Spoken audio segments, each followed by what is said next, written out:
Bon jeudi, 13h01. On commence l'émission avec 2 minutes de retard, mais Olivier est toujours là. Oh que oui, ça va bien Isabelle? Ça va super bien parce qu'on a décidé de commencer l'émission, toujours avec Seb et Flo en régie, sur une note positive. On a passé l'année à soulever des mauvaises nouvelles. On s'est dit, c'est la fin de l'année, on va essayer de trouver des affaires qui vont nous permettre d'être moins cyniques dans nos parties de Noël. Absolument. Les bonnes actions.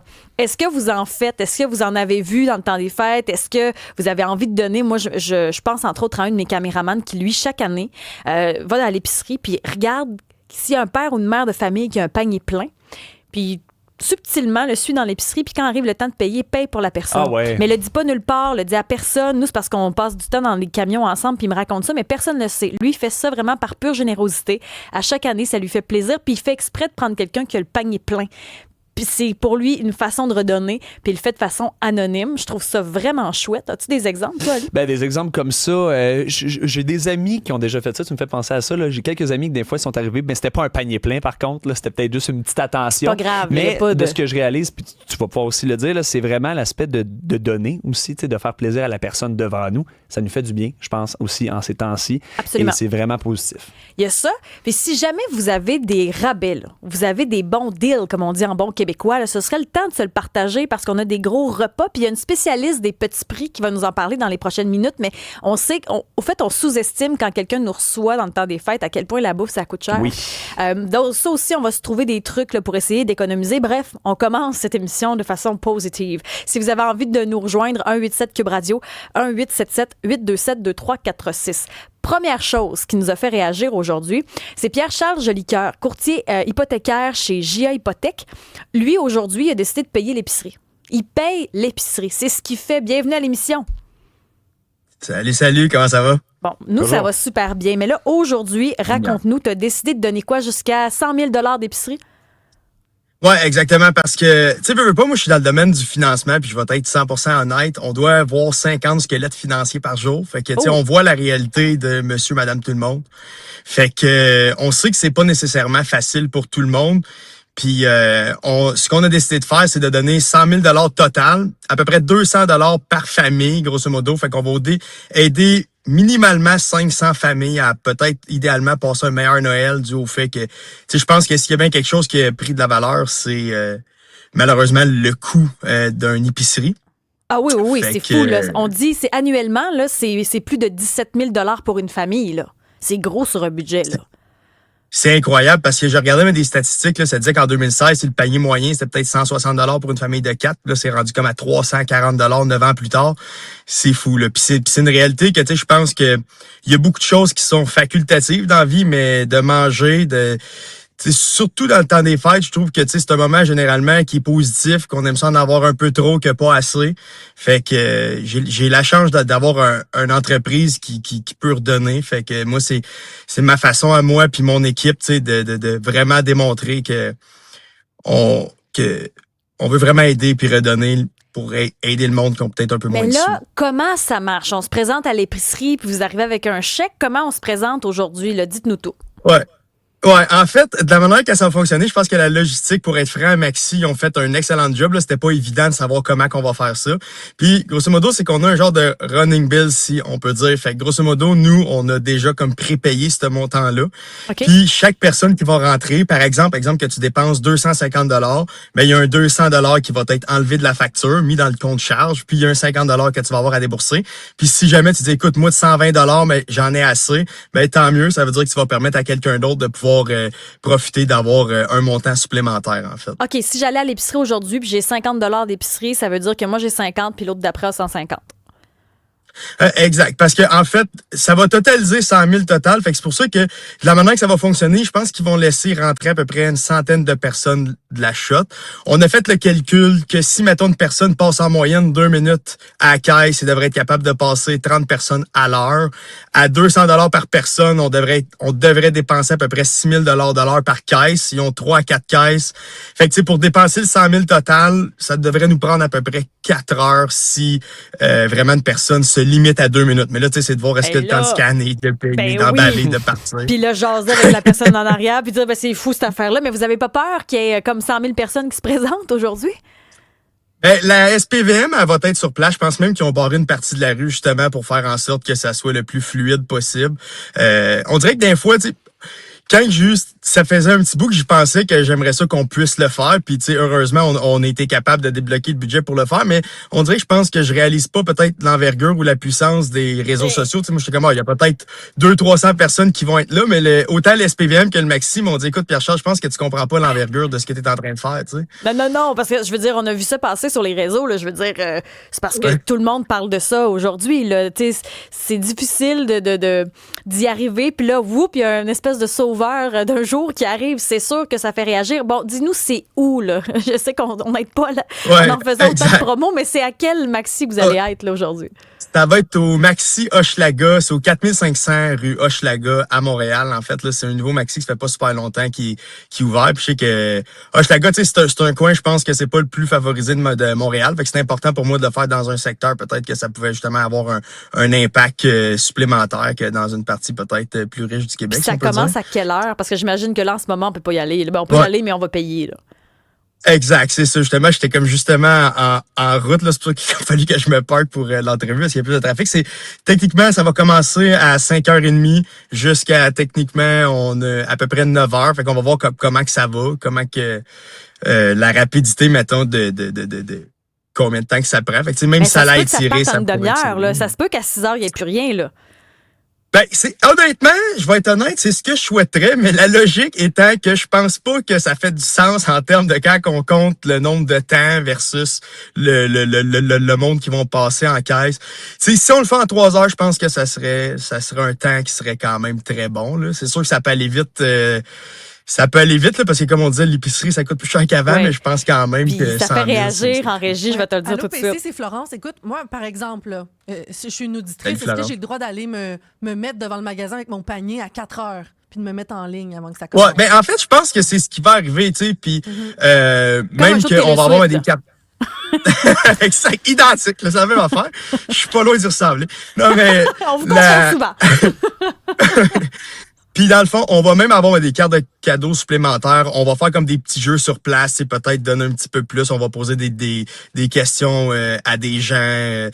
Parce que ceux, je pense qu'ils vont arriver le plus tôt. Je pense que c'est ceux qui vont en avoir le plus de besoin aussi.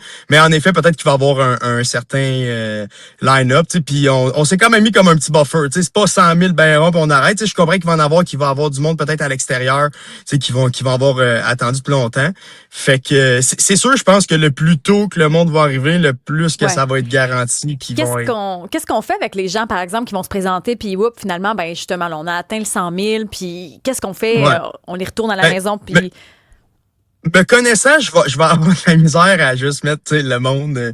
Écoute, mais il est trop tard. C'est pour ça que j'ai quand même prévu quelques cartes cadeaux supplémentaires, peut-être une centaine de cartes cadeaux supplémentaires, d'une centaine de dollars. Juste, écoute, on comprend, mais malheureusement, un moment donné, il faut que je mette quand même un genre de hard stop, là, parce qu'on pourrait rouler indéfiniment, là. Fait que, mais regarde, on va essayer d'accommoder le plus de gens possible, parce que comme que je dis, la réalité, c'est que étant dans le financement, là, on voit vraiment la situation des gens. Oui, puis on va y revenir sur le financement. Oui, on y revient dans les prochaines secondes. Oui, puis on a Marcel aussi qui dit que c'est excellent. Le Maxi est juste devant le poste de police. Donc, sais-tu bien, peut-être que le SPVM allait déjà être là ou... Ouais, ben écoute, c'est peut-être une question d'adon, mais bon, tu sais, moi je pense que tout va bien aller, mais on se cachera pas que la SPVM, eux, ils pensent toujours au pire. Ben, c'est parce qu'on se rappelle du cocoton de Laval. Ça avait mal viré, ça. Oui, la chasse au coco de Pâques. Là, donc c'est peut-être ça qui est resté dans l'imaginaire. Là. Ben, c'est ce que je me suis fait parler. Moi, j'en avais pas comme entendu parler, mais c'est sûrement le mot que j'ai entendu le plus parler dans les derniers jours, je dirais. C'est vrai, le cocoton. Ouais. Bon, tu parlais dans les dernières secondes de ce que tu as vu dans ton bureau. Là. Qu'est-ce qui te frappe le plus en 2025? Quelle situation tu as vu qui a peut-être changé depuis le début de ta carrière, justement, des choses que tu vois plus ou que tu as vu plus cette année? Ben, on se cachera pas que c'est surtout au niveau de l'épargne. Tu sais, vraiment, je pense que les gens arrivent, mais je dirais qu'avant, il y avait quand même un excédent, puis on le ressentait, je trouve, dans le profil des gens. Puis, tu sais, les gens, je pense qu'ils ont quand même des salaires qui font du sens, mais c'est le coût de la vie vraiment qui augmente. Puis malheureusement, tu sais, ce qu'on voit, c'est que mettons, un salaire ménage, fait que ce qui veut dire un couple, c'est vraiment ce que ça prend pour être capable d'arriver puis que ça fasse du sens.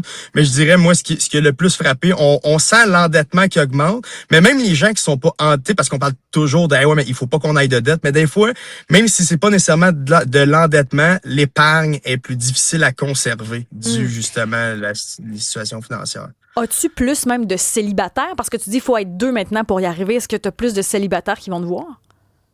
Ben en fait, je dirais, on a énormément. Je pense que tu sais ça c'est un autre sujet là, mais les relations, on fait énormément de dossiers de rachat de part. Fait que est-ce que c'est une friction, tu sais le certain stress financier peut-être, la pression.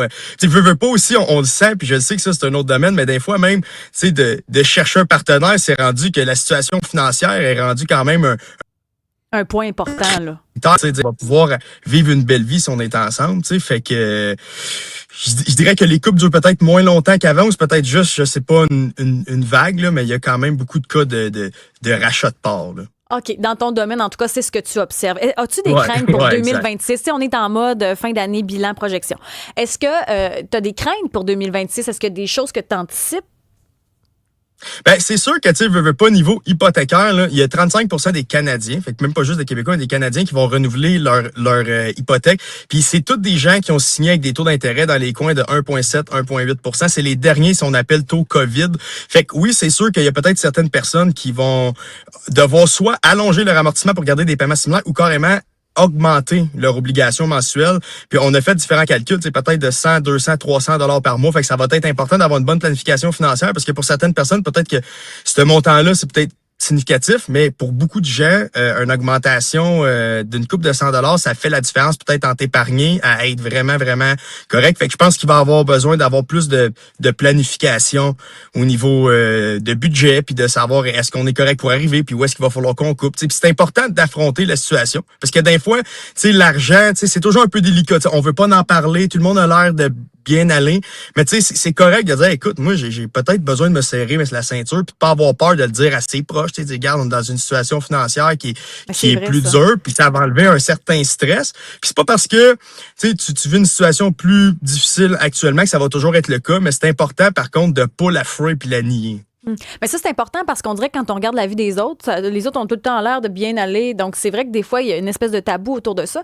Puis, c'est comme si quand on dit épargner, là, souvent, on entend le mot épargne, on roule un peu des yeux parce que c'est pas sexy. C'est se faire un budget, c'est quelque chose de plus plate que ça. Donc, tu sais, il y a ça aussi peut-être là, qui nous aide pas.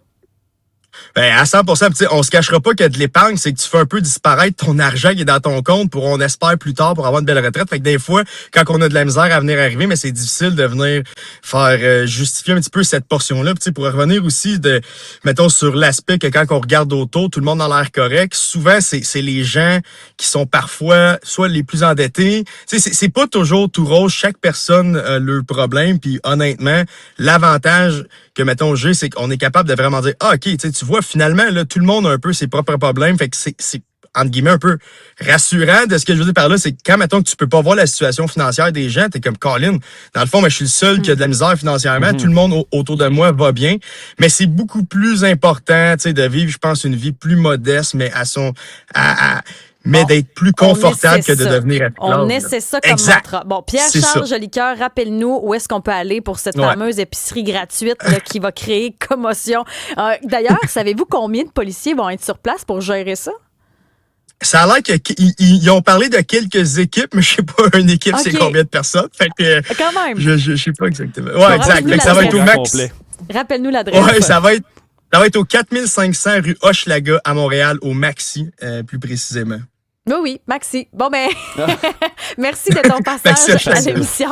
Merci pour ça. Donc, si vous avez des dons comme ça, ou je sais pas, vous avez vu des belles actions qui nous donnent espoir en l'humanité, ben vous pouvez nous texter, nous appeler. Elle a des conseils pour nous parce que l'épicerie coûte cher, on vient de le dire. Là, on apprenait d'ailleurs ce matin que la dinde surgelée est moins chère cette année. Il y a des légumes, là, c'est les patates, les carottes aussi sont moins chères. Bon, on sait qu'il y a certains aliments qui pourront être plus avantageux pour le temps des fêtes, mais Vicky Payeur, elle, qui nous partage Vivre avec moins sur les réseaux sociaux, elle a un compte très actif et elle, dans les derniers jours, elle nous a partagé une vidéo pour qu'on soit capable de dépenser 30 $ par semaine pour l'épicerie. Vicky Payeur, bienvenue à l'émission. Oui, bonjour. Vicky, toi, c'est ton mode de vie, là. Je veux dire, c'est devenu ton leitmotiv de trouver des trucs pour économiser à l'épicerie parce que toi-même, tu as dû faire face justement à l'endettement. Oui, c'est ça. Moi, en fait, lorsque j'étais étudiante, je me suis endettée de 16 000 alors que j'avais tout juste la vingtaine. Puis moi, ça a vraiment été l'élément déclencheur. Puis j'ai revu entièrement mon mode de vie et de consommation pour revenir à l'essentiel et rembourser mes dettes le plus rapidement possible. Et il y a certaines semaines, entre 2016 et 2018, où ce que j'avais un budget de 20 pour m'alimenter. Et ça a été ma réalité pendant presque 2 ans. Et là, jusqu'à ce qu'arrive cette vidéo sur les réseaux sociaux. Un budget de 30 cette semaine avec une thématique un peu festive des fêtes. C'est important quand même de se gâter. J'ai augmenté le budget de 5 parce que c'est ce que je faisais à l'époque lorsque je faisais mes épiceries à 20 par semaine. Pendant le temps des fêtes, je me gâtais un peu plus. J'augmentais mon budget d'un gros 5 Donc, c'est parti. Je prendrais le 3 livres de carottes à 99 Alors, sous. dans cette vidéo, il y a plusieurs trucs finalement pour économiser. Est-ce que c'est vraiment possible parce que tu l'as testé? On peut vivre à 30 par semaine pour l'épicerie? On peut survivre avec 30 par semaine à l'épicerie. C'est là la nuance qui est vraiment importante. Pour être moi-même passée par là il y a quelques années, je mangeais pas des tonnes, puis j'avais pas nécessairement tout le temps mes portions de fruits et mes portions de légumes, mais je le faisais avec ce que j'avais, puis j'étais quand même capable de me faire 3 repas par jour. Ça veut pas dire que j'avais tout le temps un dessert ou tout le temps des collations. J'ai vraiment survécu, mais malheureusement, il y a plusieurs personnes qui sont prises, si je peux dire, avec un tel budget encore aujourd'hui. Oui. Est-ce que tu as senti l'impact sur ta santé? Parce qu'on essaie de trouver justement des aliments qui vont fonctionner avec le budget, mais des fois, c'est pas toujours justement les pommes de la saison. Est-ce que ça a eu un impact sur ta santé? Absolument. Puis le niveau d'énergie, souvent j'avais des baisses d'énergie. Sur le long terme également, j'ai perdu du poids. Souvent, c'est ce qu'on recherche, mais quand on est déjà pas très... alors qu'on n'a pas déjà un grand poids, perdre du poids, ça peut être dommageable. Tu sais, perte de cheveux, teint terne, tu sais, difficulté de concentration. Donc, c'est certain que lorsqu'on fait ça sur du très long terme, là, les effets sur la santé, ils sont importants. Puis c'est pas quelque chose que je recommande nécessairement, mais on peut quand même s'inspirer des vidéos que je fais puis des menus à petit prix pour peut-être en prendre 1 ou 2 dans sa semaine et réduire le total de sa facture d'épicerie de quelques dizaines de dollars. Puis si momentanément, on vit une période plus difficile, tu sais, de le faire sur une petite période, ça permet quand même d'enlever une espèce de poids puis de stress sur les épaules aussi, là. Oui, absolument. Puis, tu sais, je crois que c'est pour ça également que je partage mes épiceries à petit prix sur les réseaux sociaux parce que j'ai reçu des dizaines de messages de personnes qui m'ont dit merci parce que je pense qu'il y a plusieurs personnes qui traversent des périodes difficiles, même des étudiants, des trucs comme ça. Puis, ça leur donne des idées. Puis, ça leur donne aussi... c'est un message pour dire également que c'est possible de manger 3 repas par jour avec un très petit budget. Faut tout simplement bien magasiner, se créer un menu à petit prix, puis on va être capable quand même de manger 3 repas par jour. Et vous faites bien de dire que c'est un mode de survie, hein, parce qu'on a ici JC de Terrebonne qui dit à 6 pieds 2, 210 livres, 30 je finis à l'hôpital. Puis je dois aller dans son sens pour avoir les mêmes grandeurs un peu, là.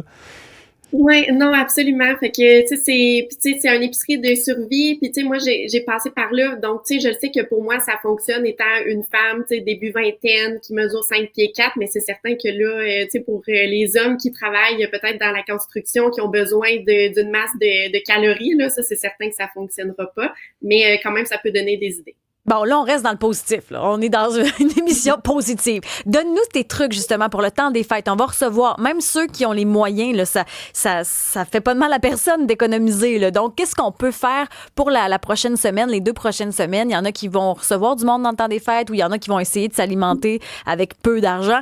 Qu'est-ce qu'on peut acheter? Où est-ce qu'on économise? Ben, pour vrai, la meilleure astuce, c'est de regarder la circulaire. Puis là, j'apprends rien à personne, mais je crois que les gens passent pas assez de temps à vraiment étudier leur circulaire et à repérer c'est quoi les petits prix. Et ensuite de ça, de se construire un menu autour des promotions. Puis, je suis allée zioter juste avant qu'on se rencontre. Puis, il y a des bonnes promotions cette semaine pour Noël, pour le temps des fêtes, dans toutes les grandes chaînes d'épicerie. Donc, tu sais, il y a possibilité de faire un menu à petit prix pour le temps des fêtes, peu importe c'est quoi la bannière peut-être qu'on a dans notre coin, c'est simplement qu'on va s'adapter. Puis tu sais, un petit repas à petit prix qui permet de nourrir par exemple plusieurs personnes comme un apéro, quelque chose comme ça. Là, je suis vraiment agréablement surprise. J'ai constaté que les œufs, ces dernières semaines sont vraiment à bon prix, puis j'en ai vu aussi peu que 2,77 $ dans une chaîne d'épicerie, une autre chaîne d'épicerie à 2,99 $ la douzaine. Donc, tu sais, on peut ramener les petits pains fourrés à la salade d'œufs ou d'autres recettes à partir d'œufs. Puis, tu sais, ça permet de combler la table avec quelque chose que la majorité des personnes trouvent gourmand quand même. Donc, tu sais, il y a possibilité de mettre plein de petits trucs à côté comme ça pour avoir une belle tablée garnie sans trop dépenser. Bon, puis là, moi, je trouve que des sandwichs aux œufs, c'est pas mal mieux que le fameux pain sandwich. Donc, déjà, ça règle le dossier. As-tu trouvé d'autres aliments comme ça durant cette période de l'année? Parce qu'on sait que la dinde surgelée cette année coûte 8% moins cher qu'en 2020, par exemple. On sait patates, tomates, carottes aussi cette année. Ça se passe bien. As-tu observé autre chose? Tu sais, il y a les canneberges souvent également qui sont à petit prix parce que je crois que c'est comme la saison. Il y a les clémentines aussi que c'est toujours plaisant d'en avoir sur la table. Ou sinon, tu sais, même tout ce qu'on peut faire un plateau apéro, tu sais, comme les pâtés, un petit peu de fromage. On peut rajouter les fruits qui sont en promotion cette semaine avec du pain baguette. Il y a plusieurs chaînes d'alimentation qui ont du pain baguette sous 1 $ la baguette. Donc, on peut faire vraiment un beau plateau apéro et garnir d'un peu tous les spéciaux qu'on trouve dans la circulaire. Puis, tu sais, ça va plaire à tout le monde. Mais étudiez bien vos circulaires, je vous dis, il y a vraiment des petites trouvailles qu'on peut faire. Puis toi, avec 30 $ par semaine, mettons, ça ressemble à quoi les repas? Qu'est-ce que tu te fais? Bien, c'est certain que moi, aujourd'hui, mon budget, je l'ai augmenté parce que justement, c'est vraiment important de bien manger. Mais mon budget tourne encore autour de 50 $ par semaine, ma partie à moi dans un couple. Donc, tu sais, toutes les semaines, tu sais, souvent, je vais me faire les mêmes repas, tu sais, comme des pâtes. Donc, ça peut être une salade de pâtes. En plus, c'est parfait pour les lunchs. Ça coûte pas cher. Tout ce qui est riz, soit casserole de riz, par exemple, avec des saucisses italiennes, des tomates en dés et des trucs comme ça avec des épices qu'on va faire, ou même un riz frit. Sinon aussi les mijotés justement, les carottes, les oignons, 99 sous le sac, vraiment pas cher. On peut faire des mijotés avec une découpe de viande qui est pas trop chère cette semaine. On met tout ça dans la mijoteuse puis on a plein de portions pour pas grand-chose. Des fois, également, je me fais comme des espèces de tartines, un peu pizza, rôti au four. Ça, on peut vraiment utiliser qu'est-ce qu'on a sous la main, un peu des restes au frigo. Et ça, également, ça fait des bons lunchs ou encore des potages, des soupes. Je vous dis, il y a plein de choses qu'on peut faire à petit budget. Ben ça, surtout quand les légumes sont sur le bord de passer date. Il y en a qui veulent pas manger ça, là, un céleri mou. Là, tu mets ça dans un potage, puis flac, c'est goûteux. Oui, vraiment, ça permet de découvrir des nouvelles recettes aussi quand on se force là, vraiment à vider le fond du frigo, là, puis on fait des belles trouvailles, puis ça permet d'éviter de gaspiller. Mais ça veut dire que t'es pas nécessairement pro Costco.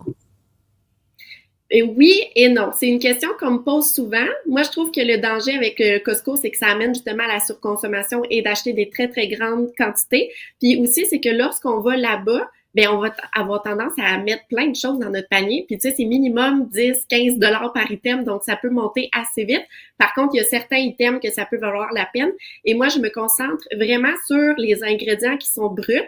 Donc, tu sais, comme les produits laitiers, les pains céréaliers, les trucs comme ça peut valoir la peine. Et les noix, les farines, les trucs comme ça qu'on achète en plus grande quantité. Puis que là, on peut vraiment réaliser des bonnes économies. Mais le danger, c'est d'éviter absolument le gaspillage alimentaire. Donc, il faut pas acheter une trop grande quantité en pensant que c'est en rabais, parce que si on en jette une partie, ben ça vient comme annuler les économies qu'on a. C'est que moi, mettons, opinion impopulaire, là. Moi, j'ai pas de carte Costco, mais j'ai l'impression que la plupart des gens autour de moi économisent pas tant que ça, finalement. Il y a tellement d'autres affaires, des incitatifs, puis la carte de membre. Puis je suis pas sûre qu'on économise tant que ça. T'en penses quoi? Ben, il faut faire vraiment attention, puis je pense qu'ils sont très rares les personnes qui, en toute finalité, économisent vraiment en allant dans une grande enseigne comme ça. Mais si on fait attention, je pense qu'il y a quand même moyen de trouver son compte. Ou si on partage notre carte de membre avec un membre de la famille, là, je pense qu'il y a moyen d'y arriver. Mais il faut faire attention puis faire nos calculs. Vicky, question pour toi. Qu'est-ce qui vaut la peine de se cuisiner maison? Tu sais, là, je vois la grosse mode sur les réseaux sociaux, TikTok, tout le monde fait son pain. Tu sais, qu'est-ce qui vaut la peine selon toi? Moi, je trouve tout ce qui est petit déjeuner, tu sais, comme les crêpes, les pancakes, les pains dorés, tu sais, tous les trucs qui demandent un peu comme juste de la farine, du lait puis des œufs. Également, je trouve tous les desserts et les collations faits maison, je trouve que ça vaut également la peine parce qu'on a besoin comme de une tasse et demie, 2 tasses de farine. Puis également, on peut ajouter beaucoup d'avoine dans ces recettes-là, puis ça coûte presque rien. Donc moi, j'ai tendance à mettre une tasse d'avoine dans la majorité de mes recettes sucrées comme ça. Donc ça permet d'avoir une plus grande quantité tout en réduisant le coût. Puis tu sais, juste le fait de cuisiner à la maison, juste de prendre le temps de se préparer des repas et de se préparer un lunch pour le lendemain en plus grande quantité. Tu sais, ça permet de faire des économies énormes. Là. Puis en plus, maintenant, l'alimentation rapide et sur le pouce, ça a tellement gagné en popularité que je crois de juste prendre le temps de cuisiner à la maison, on est gagnant. Mais j'ai l'impression qu'on est plusieurs à pas avoir été initiés jeunes à faire de la cuisine. On devient hyper empoté, on n'a pas vraiment confiance, ce qui fait qu'on n'ose pas se lancer, on dirait. Je l'entends beaucoup, ça. Les 30-quarantenaires, là, je dirais, cette tranche d'âge-là sont moins cook que les autres générations, les X puis les boomers, j'ai l'impression qu'ils sont plus cook que les Y, par exemple. Ben, tu sais, je crois que c'est qu'il faut arrêter de se lancer peut-être dans des recettes un peu trop compliquées puis qui demandent beaucoup d'étapes, beaucoup de préparation, puis de vraiment retourner à des recettes de base qui sont faciles à faire, qui sont délicieuses. Tu sais, comme je parlais tantôt, tu sais, ça peut être des sandwichs sous-marins garnis comme au restaurant qu'on se refait à la maison. Puis ça, c'est une astuce que je donne aussi souvent, de recréer nos plats préférés de l'extérieur de la restauration à la maison. On va pouvoir faire 5 portions pour le prix d'un seul repas au restaurant. Fait que, tu sais, ça vaut la peine. Puis peut-être, ça va redonner le goût de se faire à manger également à la maison. Je salue d'ailleurs notre collègue Alexandre Dubé qui a essayé de se faire une espèce de poivron farci au air fryer ce matin hier, puis ça n'a pas fonctionné. On lui envoie du courage pour essayer une partie numéro 2. Oui, aussi, on a aussi Amélie présentement dans la messagerie texte. Il dit qu'il a déjà été membre chez Costco, mais qu'effectivement, ça pousse à la consommation.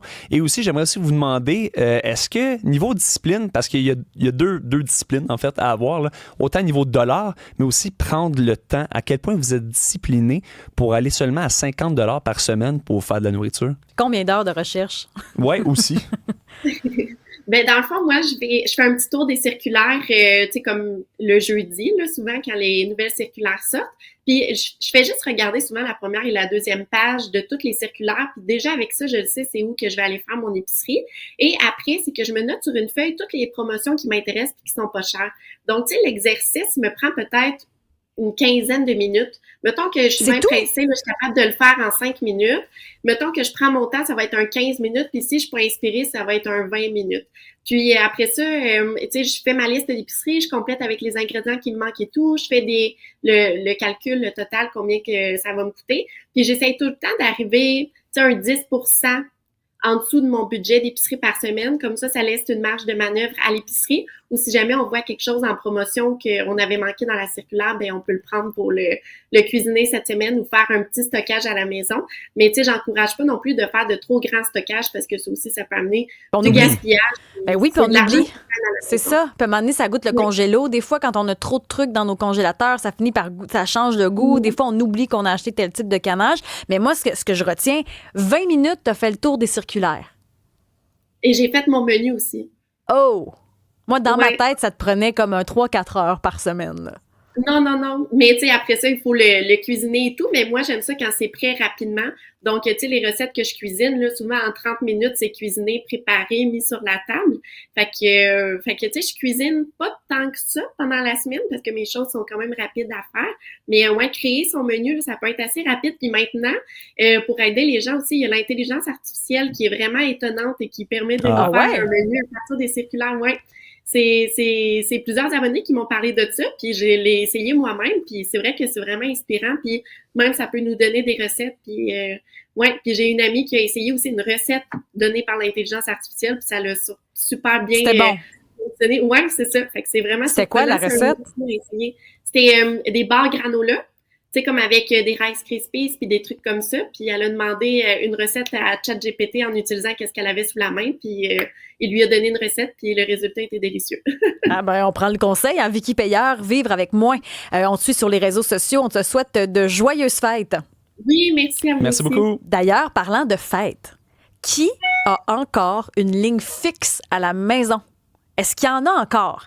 Puis si vous en avez plus, ça fait combien de temps que vous vous en êtes débarrassé? 187 Cube Radio, 1877 827 23